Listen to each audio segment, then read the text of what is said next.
عزو السلام تنبتحكم زخوركم تعزبتي كما يتعلون اللهم 14 ميازيا فرق معلتن فرنسا دالو زينا مسنادو احنا لكم كريمنا لنا كسافة ساميه نمكتلكم بخبر زعدم يرمياس قبرلو عليه فلما استاتو من محدار زوا ماكل كفلت قبري مريتن لتشنسان عدوهم كتصافو طويعو دابي من السياسة راح تنتات نوزبا حقا زرابعي قبايا كانيعو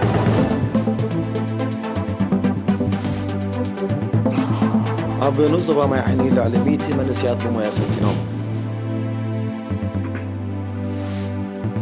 أب مانغو حيلتات إسرائيل اعتقاد فلسطينيين حدش قجت كيول على سجيو شودن فنلندن مسنيتهم مزسنبرة أب كبابي زوبا بالتيك نيكروسا وأطوار كتواد المخانة روسيا تنجغا إسرائيل نكتما دماسكو إعلام زغبرة مدكعة ميسايلا كايدا أب زرزراتو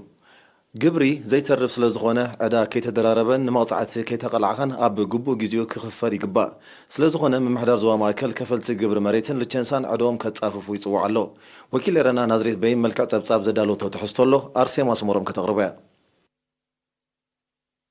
من محضر زوا مايكل قبر مريتن لتشنسان زخفلو ونن تتكالاتن أبايتن عدوهم بأغا كتصاففو تصوعون حلافي أهادو آتاو قبرن كارتن زبا ماكل آتو هابتي يعبيون يرينا عبزها بحبريتا كاب كل تشحن سلستن كي كفلون نزجمروا مسرح مسراز لتشنسا كي زازمون زتنحو وننت تكالاتن أبايتن نمغطعتي تقالي عمسلا زلو كاب زي تدالي مغطعتن مدحان كفلت قبر مريتن لتشنسان زقبهم عمتاوي كفلي تابقزيو كدقسو تلابيهم تعدان فلوم دلنا كاب كل تشحن سلستن كاب كل تشحن اسران كل تاني ناقلقلون أمون قدو قارت وخا سوق زبولو لو ناي مريت كابتن تمرح خالو يخات غفل زي كفلوا النبرة مسون نغفلوا معلنا حدا يقول مسون بزح يكونن قل مزحته أبنا يكون بيشر سيستم لا تنال الجزء أكل تشحن سلستاني لتشنساهم خون كلهم لتشنسا حبت زوج ولا جزء كسب حج زلوا يخفل تي قبر منقصي أي تعرفني قبل ما نقصها بتصفوف انت عمت عمل جرناس وحدي بزح يكونن تتاكبوا قل مطعتي لازبزح اما طعت خن اتي بلنا قالون زيت تستسرزي اب غزم حجمو زلوها مصيوم نحنا تسريزي لهم خبرنا لهم كند سراح اهادو اتاو قبر من محجار زبا ماكل مقبال كفليت قبر مريتن لتشنسان مخانو زتقساعتو هبته وهل العداز تصنحم نبرتي بمنقدن الزوباتات كقربو بزتوها بحبريتا مسرت صعق كيف الترمنتي من محجارات الزوباتات ببرك سدوم اتحساسيبو وتهزبي شلل قريبل قالي خا بزي افلطو حجي وزد نبري حجبتن انسان زوباتات غيرنا تنسى زوات عسات تشديش زلوا زاتن اسماء زرزر همناهم بتازماس زرزر زهمنا مسرتك صويعنا قرقا ابانا مجينا بتهزب حنت خلابو زدلي بحسب اجي العمنا خوينا تعقنا له كن هدئ له مصخم زلو بتن انسان زواتاتون وتمصواعتا نتم حجي صويعنا ام زلوا تطويلا نتز تطوعت راح نصافف كم زلنا بدحريخا دحري اختصبون دحسر الصبون كالاي زورت زغبرو نتزبيا بصوت قطعي معاتون ودابي من سياسة سرحتنيات كالات منقستنو زبا حقاز بحاموش ميازيا رابعي قبايا كانعو أبو منبر نايت ودابي من سيطعام مالو أب زغرب وطبطب أب زحلف 4 عامتات أب لمعاتاوي محبراوي كتباو سبورتان بوليتيكاو نتفتات زيستا تكبرو نتفتات بمنصر زنابرو بدوهتات دحر مقلات نزيادة مع سراح ترنافن نقحتن كعزز كمزد الله زاخيرو حلافة هامتج أنفر زبعان سبا منسي أزازي برخطة بوغنو نتران أبركتون ودابة سرحتنياتات منسيات بموغاس أستات 4 منسيات سرحتنياتات نوزبا هابرو نفسو كفهم ححادة دك سوات ويسدرا سوات نمالايز وصدوا حلافنا ترقو مرزين مخانو تغيسو بخالوتون كالصعب الزاخرو حلفتي بوليتيكان ودبان قدايا تقدف زبعان سبا ممر صالح إبراهيم ممر إسماعيل محمد نورن بوغنوم مويان فلتاتن زعاتو من سياسة رحتنيات نحبرة سبام أب مقلقالن تكات ولدوه أب منزازن زقبرو زلو أبركتو زمسقان مخانو متكاس أب محقات سقوما سدرا سواتن مثل سالماتوتن لمعاتون مدوات كمون محيال ودابيتات أبرتيعم كسرحو تلابيوم أبتا قاتامي حلافها متن صحاف قدفن أبنو زوبا حقاز نايدقف كالا سمعو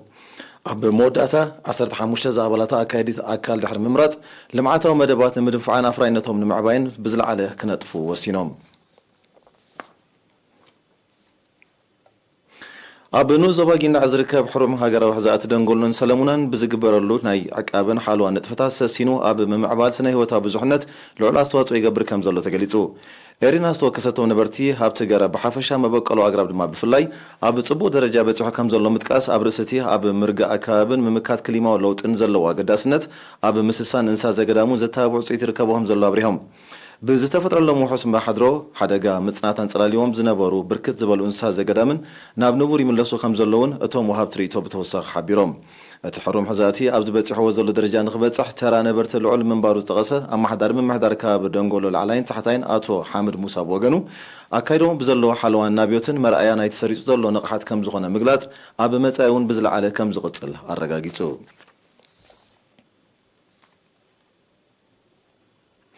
ኣብ ዞባ ዓረዛ ብምውሃድ ቤት ጽሕፈት ሚኒስትሪ ትምህርትን ኮሚሽን ስፖርትን ናይቲ ዞባ ዝተወደበ ስፖርታዊ ቀነ ተምሃሮን ማእከላይን ካልኣይን ደረጃ ብ9 ሚያዝያ ተዛዚሙ እቲ ተምሃሮ 4 ናይ ማእከላይን 2 ናይ ካልኣይ ደረጃን ዝተሳተፉ ውድድራት ብቐንዱ ኣብ ኣትሌቲክስ ዘተኮረ መንባሩ ዝሓበረ ሓላፊ ኣቤተ ትምህርቲ ዞባ ዓረዛ መምህር ተስፋ ህይወት ወልደ ጊዮርጊስ ብዓወት ክዛዘም ኣበርክቶን ዝገበሩ መምሃራን ምምሕዳርን ናይ ስራሕ መሻርክትን ኣመስጊኑ ኣብ መወዳእታ ኣብ ዝተኻየደ ውድድራት ካብ ቀዳማይ ክሳብ ሳልሳይ ደረጃ ብመሓዝ ንዝተዓወቱ ሽልማት ተዓዲሉ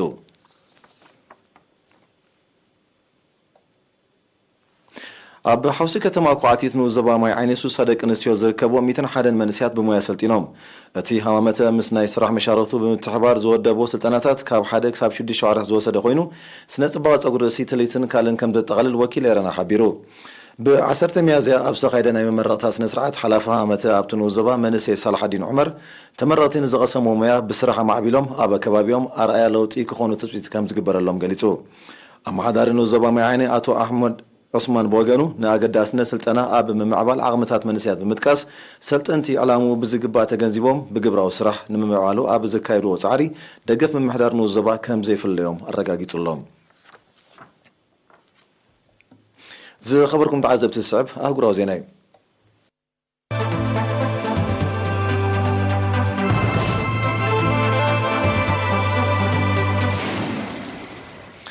ኣብ መንጎ ሓይልታት ጸጥታ እስራኤልን ዕጡቃት ፍልስጤማውያንን ሓድሽ ዕጥቃዊ ግጭት ከይውላዕ ዘሎ ስጋት ከም ዝዓረገ ተሓቢሩ እዚ ዝተሓበረ ሓይልታት ጸጥታ እስራኤል ትማል 14 ሚያዝያ ኣብ ምብራቃዊ ኢየሩሳሌም ኣብ ልዕሊ ዝርከብ መስጊድ አልአቅሳ ድሕሪ ዘካየዶ ጸጥታዊ ስርሒት ብዝተወልዐ ህዝባዊ ናዕቢ ብውሕዱ 7 ፍልስጤማውያን ከም ተቐትሉን ኣስታት 60 ከም ዝቆሰሉን ኣብ ዝግለጸሉ ዘሎ እዩ ሓይልታት ጸጥታ እስራኤል ነቶም ብዳርባ እምኒ ዝተቃወሞም ዝገልጹ ዝነበሩ فلسطينيان منسيات نمبتن ناي بلاستيك تايتن زنبع غازن كم تطقمو كوانت تገልጹ سمزي ممحدار فلسطين ግን ቀጥታው ተኹስ ብረት ከም ተኻይዶም ዝኸሱ ዘለው እዚ ሓድሽ ማዕባለታት ዚነቲ ካብ ምዛም ዝሓለፈ ወርሒ መጋቢት እና خرز መጸ ምትፍናን ነዳዲ ብሙሳኽ ናብ ግጭት ከመራሕ ከም ደስግዮም ምስትካብ ቅርበት ዘለዎም ተንተንት ዝሕብሩ ዘለው ሎማ ዓርቢ ብ10ታት ኣሽሓት ፍልስጤማውያን ኣብቲ መስጊድ ክሰግዱ ክተኻኸቡ ከም ዝኽእሉ ዝእምቱ ጸብጻባት ህዝባዊ ናዕቢ ክኽሰት ከም ዝኽእል ይጠንቅቁለው ኣብ ዝሓለፈ ዓመት ኣብ ተመሳሳሊ እዋን ኣብ ከባቢቲ መስጊድ ዝተወልዐ ህዝባዊ ናዕቢ ን11 መዓልታት ናብ ዝቐጸለ ዕጥቃዊ ግጭት ከም ዝማዕበለ ጸብጻባት ይሕብሩ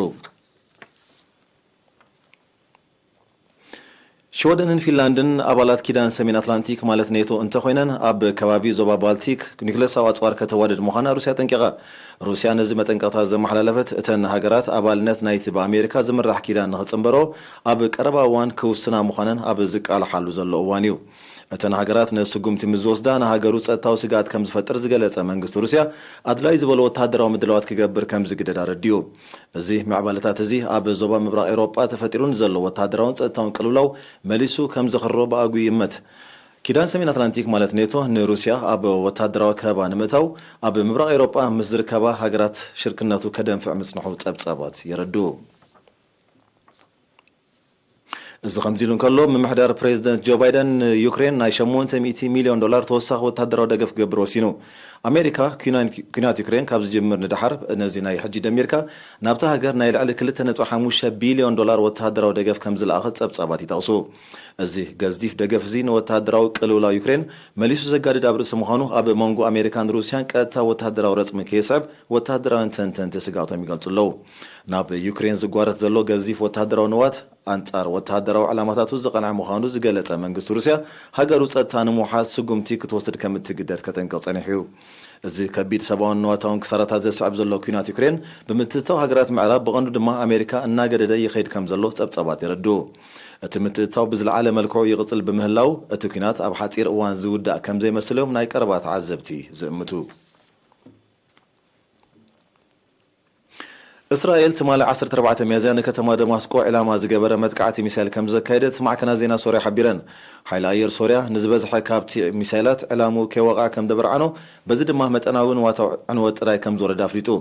እስራኤል ነዚ ካብ ሮራታት ጎላን ከም ተተኮሰ ዝግለጽ ዘሎ ሚሳይላት ኣመልኪታ ዛጊት ዝሃበቶ መግለጺ የለን እስራኤል ኣብ ሶርያ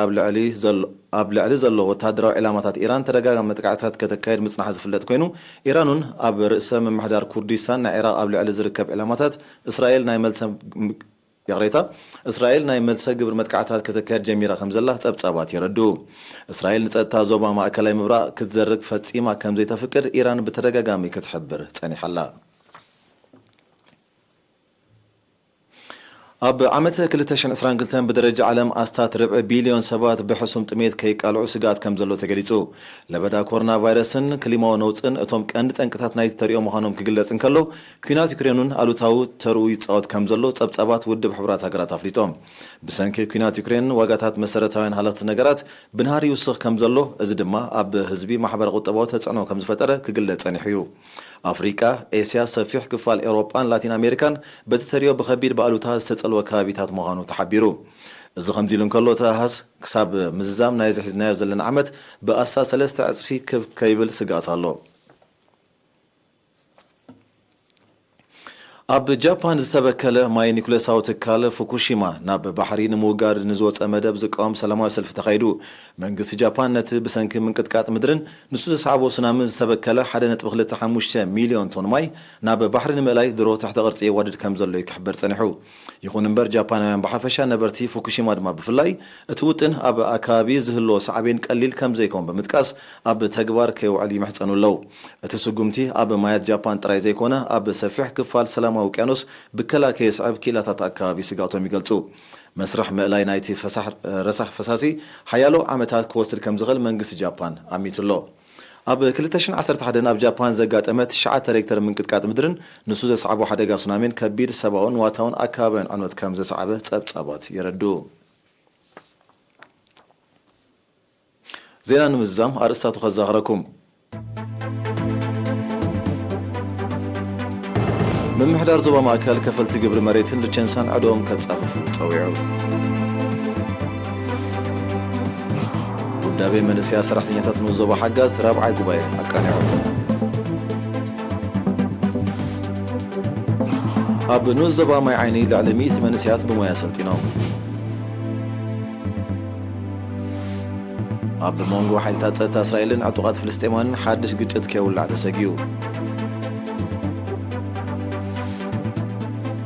ሽወደንን ፊንላንድን ምስ ኔቶ ምዝጽንበራ ኣብ ከባቢ ዞባ ባልቲክ ኒኩሌሳዊ ኣጽዋር ከተዋድድ ምዃና ሩስያ ጠንቂቓ